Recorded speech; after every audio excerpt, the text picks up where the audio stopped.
Gente, vocês já devem ter percebido que eu estou fazendo vídeos sobre o processamento preditivo usando uma ferramenta do Google chamada Notebook LM. Tenho publicado aqui no meu canal como uma forma de eu estudar e me preparar para o mestrado que eu quero fazer logo mais no ano que vem. Eu estou atento aqui com as antenas ligadas, esperando o momento certo, a instituição certa para mandar o meu pré-projeto de pesquisa para o mestrado. E o tema que eu estou abordando, que eu estou querendo abordar, envolve uma reformulação dos referenciais que a gente costuma usar na prática clínica. Eu sou um psicólogo com formação inicial em psicodrama e depois migrei para análise do comportamento e por fim fiz um curso de TCC e me encontrei com essa abordagem, com essa forma de enxergar a cognição e a atividade cerebral em geral, chamada processamento preditivo, através de um livro da Lisa Feldman Barrett, que eu mencionei no vídeo anterior, que é How Emotions Are Made. Esse livro foi escrito acho que em 2016, 2017, e eu terminei escutando pela Audible quando ele foi lançado. Eu sou assinante da Audible desde 2010 e eu me dou muito melhor escutando livros do que lendo. Eu tenho um déficit de atenção e isso sempre foi uma grande dificuldade na minha formação. Então agora eu estou fazendo vídeos para mim, com o propósito de entender o tema. Eu não sou expert no tema, eu estou tentando estudar e à medida em que eu vou consolidando conhecimento, eu vou jogando aqui no meu canal. E aí vou compartilhando também com vocês. Isso porque eu vejo, já via a psicologia cognitiva, a própria formulação do Aaron Beck, eu já via como tendo um potencial integrativo muito grande. Sendo que a formulação do Aaron Beck era e é ainda uma formulação teórica. E a formulação do processamento preditivo é uma formulação que envolve dados empíricos da neurociência, através de imagens de ressonância magnética funcional e outras técnicas de imagem que examinam o cérebro vivo enquanto uma pessoa está fazendo uma tarefa. Então, como ele tem um potencial enorme de interpretar dados empíricos da neurociência, eu acredito que esse referencial, que está crescendo rapidamente ao longo do tempo, tenha um potencial muito gigantesco de unificar ou pelo menos possibilitar o diálogo entre as diferentes psicologias que se formaram ao longo do século XX. O humanismo, a psicanálise, a própria análise do comportamento e a terapia cognitiva comportamental, que é a forma de terapia cognitiva mais praticada, né, e oriunda do trabalho do Aaron Beck e da filha dele, Judith Beck, entre outros autores aí que são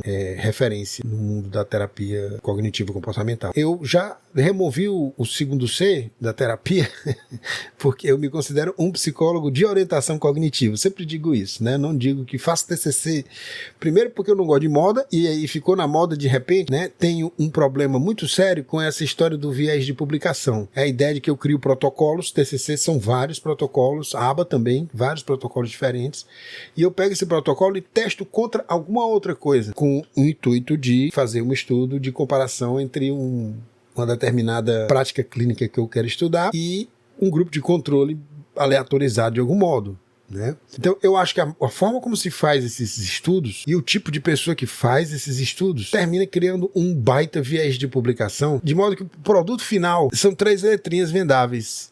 E isso eu considero porque eu tenho um viés filosófico muito forte, eu tendo a raciocinar em cima das consequências de um processo como esse. E a ponta final é vender um produto para quem está comprando terapia. E eu acredito que a gente ia como unificar a psicoterapia de modo que cada psicólogo continuasse falando a língua que mais lhe apetece, mas sem esse tipo de... ele pudesse justificar o que ele faz, usando dados da neurociência. Se ele entende um framework como esse, um referencial como esse, a impressão que me dá é que ele tem condições de fundamentar qualquer prática em psicologia baseado nisso e otimizar ainda essa prática sem sair do discurso dele, construindo pontes de diálogo com outros psicólogos que falam outras linguagens instrumentais dentro da psicologia. Na verdade, esse é o meu objetivo.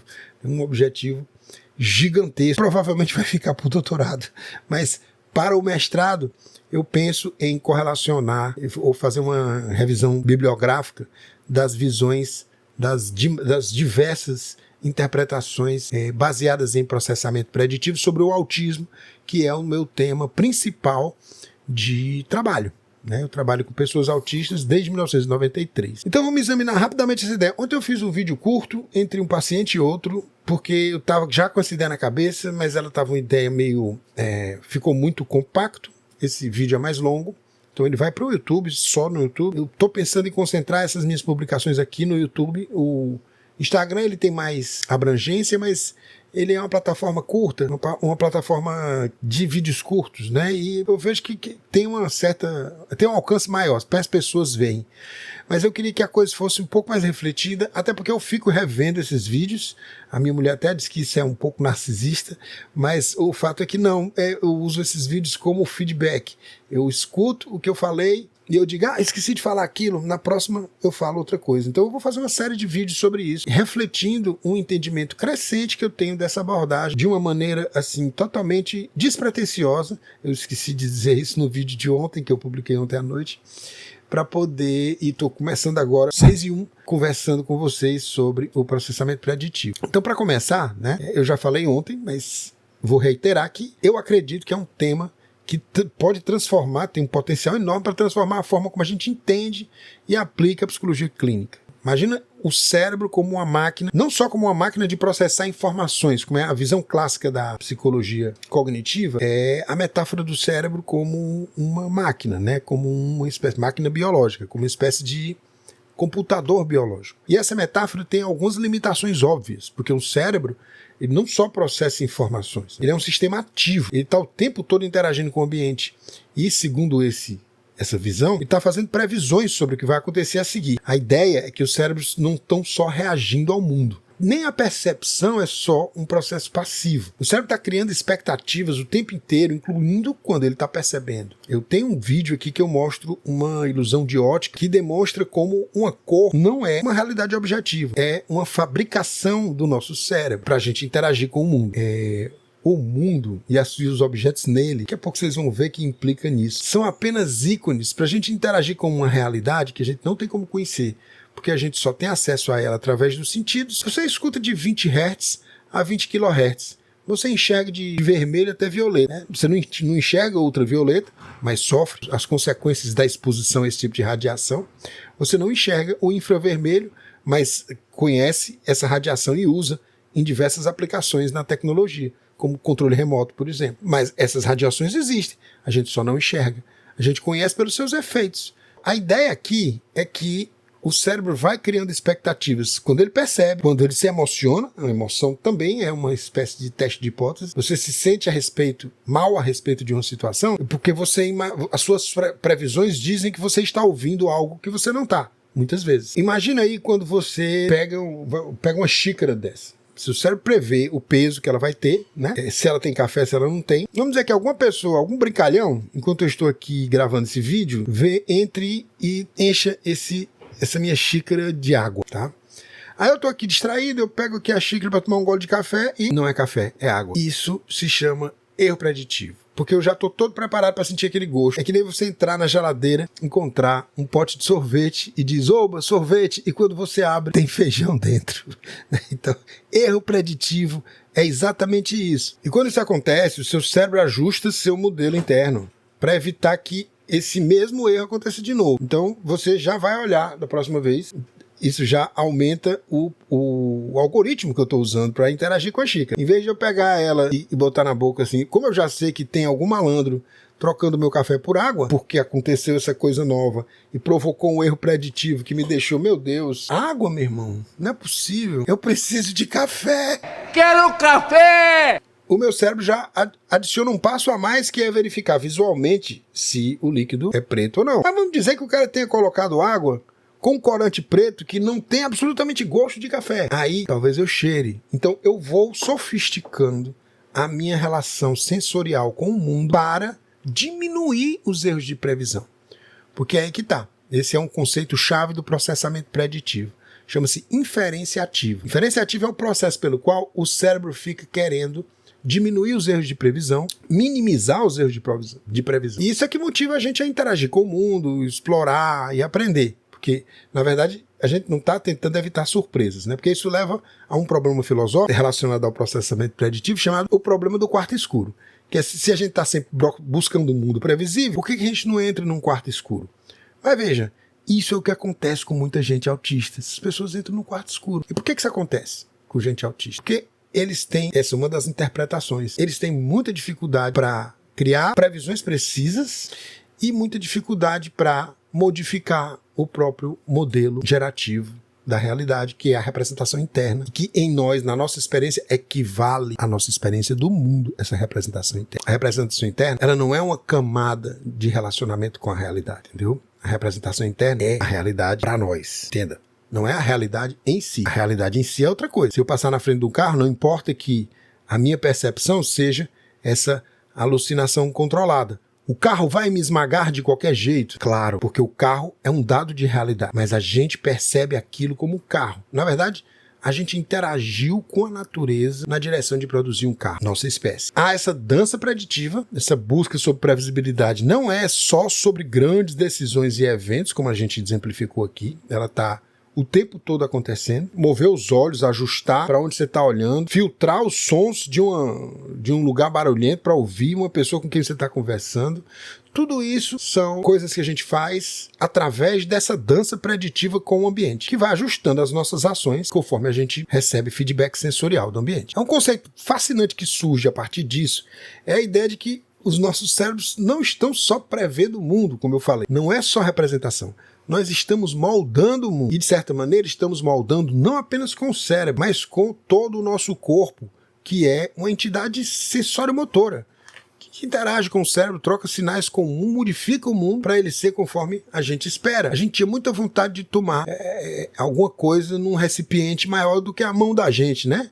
Então a gente pega e cria objetos que contêm recipientes interagindo com o ambiente para isso acontecer de forma precisa hoje, porque mais máquinas estão envolvidas e elas fazem cálculos de maneira muito mais eficiente e precisa do que os nossos cérebros, né? Então a gente vai ficando cada vez mais preciso nas nossas previsões.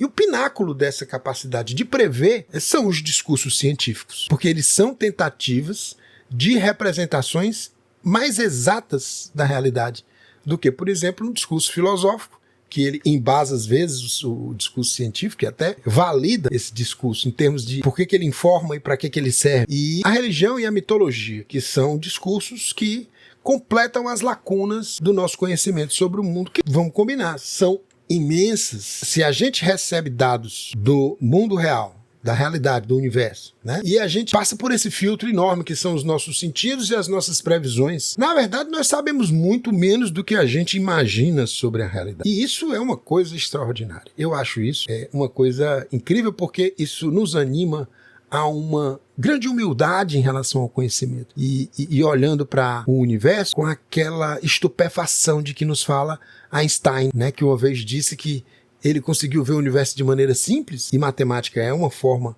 de simplificar o universo para nós, né? Porque ele nunca deixou de ver as coisas com a estupefação que uma criança tem, porque as está vendo pela primeira vez. Então pense aí, se o cérebro está sempre atualizando seus modelos, isso pode nos levar a uma reflexão sobre como as experiências da vida influenciam a percepção. Ou seja, o que você percebe não necessariamente é real, às vezes você aprende as coisas com a vida, com as pessoas que você interage, ou você atualiza o seu conhecimento lendo um livro, conversando com pessoas, conhecendo novos lugares, porque a mente tem esse aspecto, né?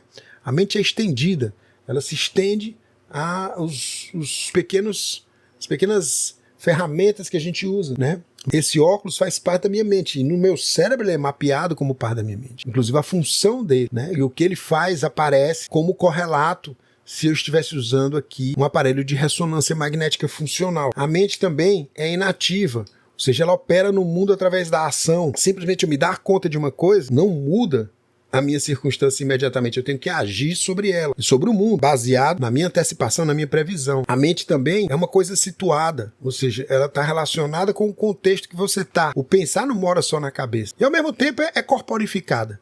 Você não pensa só com o seu cérebro, você pensa com o corpo inteiro. Então a gente não deve entender, eu falei ontem que o cérebro ele se comporta um pouco como se fosse um computador bayesiano, mas a gente não deve entender a cabeça da gente como um computador, o cérebro como um computador. O corpo é essa interface de relação com uma realidade desconhecida, cujas percepções, emoções e pensamentos são hipóteses sobre esse mundo, que a realidade confirma, esse mundo confirma ou desconfirma. Se confirma, a gente tem uma experiência e uma memória dessa experiência que a gente vai construindo na nossa representação interna. E uma identidade do experienciador, né? Aquela pessoa que está realmente passando por aquela experiência, que é você. Então você mesmo, a sua própria ideia de si mesmo, ela é uma construção do seu cérebro. Ela é uma tentativa de antecipar a si mesmo, porque os dados sensoriais não vêm só do ambiente externo, eles vêm do ambiente interno, e isso se chama interocepção. Então, se o processamento preditivo sugere que os nossos cérebros estão sempre tentando fechar a lacuna entre a expectativa e a realidade, a psicoterapia pode ser vista como esse processo de ajudar o paciente a ajustar essas previsões de uma forma mais precisa e funcional. Isso, por sua vez, pode reduzir a ansiedade, melhorar o comportamento adaptativo, fortalecer a regulação emocional, né? Eu penso sempre na psicoterapia de pessoas autistas adultas, que é o meu foco de trabalho no momento, como uma reconfiguração de expectativas, não só de expectativas formuláveis, essas que a gente pode falar a respeito, mas também do indizível, daquelas expectativas que a pessoa só percebe que elas existem quando elas foram frustradas e elaborar a partir disso. Então, essa abordagem ela abre uma série de possibilidades clínicas, especialmente quando a gente pensa em autismo, TDAH, que os erros de previsão podem estar mais presentes e que eles vão culminar em reações diferentes em relação à realidade. Fica claro que o processamento preditivo oferece uma nova lente para entender e tratar essas condições de algum modo. Tanto o TDAH como o autismo, eles em si não são doenças para serem tratadas, mas eles têm problemas que são específicos da condição e que você entender a sua mente como uma tentativa de antecipar a realidade e você saber que, por exemplo, ser autista significa antecipar a realidade de um certo modo e reagir às frustrações impostas por essa realidade, ao erro preditivo, de um certo modo também bem típico, a gente pode agrupar as pessoas pelas maneiras com as quais ela reage a esse processo de atualização dos modelos internos do mundo. Parece esquisito, parece complicado, mas já está sendo a base de como eu trabalho na clínica. E eu acho que eu tenho condições, e essa é a minha tarefa, na verdade, no mestrado, de transformar, mestrado e doutorado, eu acho, de transformar isso num referencial para a clínica. E que, de algum modo, dialogue com todas as psicologias, tenha interface com todos os discursos. Porque para pensar, um discurso psicológico, como a psicanálise, ou a análise experimental do comportamento, ou a terapia cognitivo-comportamental, ou as práticas humanistas, ou o psicodrama, ou a gestalt terapia, o humanismo do Rogers, terapia centrada na pessoa, todas elas são ferramentas cognitivas, são coisas que nos permitem antecipar o comportamento do paciente e elaborar uma estratégia de abordagem do paciente. Ou mais diversificada, como a TCC, que tem, sei lá, milhares de técnicas, incorpora algumas técnicas de análise do comportamento, seja uma técnica, vamos dizer assim, que é distintiva, como associação livre na psicanálise, por exemplo. Aquilo também tem também pode ser interpretado em termos de antecipação e de previsão e erro preditivo, né? E correção do erro preditivo. Eu acho que isso tem um grande potencial, sem necessariamente destruir o que se faz dentro da psicologia, mas unificar pelo menos com o que nós estamos lidando dentro da psicologia. Essa é a promessa para mim. Não estou dizendo que consigo fazer isso agora. Isso é um trabalho, um projeto acadêmico para essa segunda metade da minha vida, que já está avançada e que eu vou dividir com você passo a passo, na medida em que eu for construindo isso dentro de mim. Até a próxima.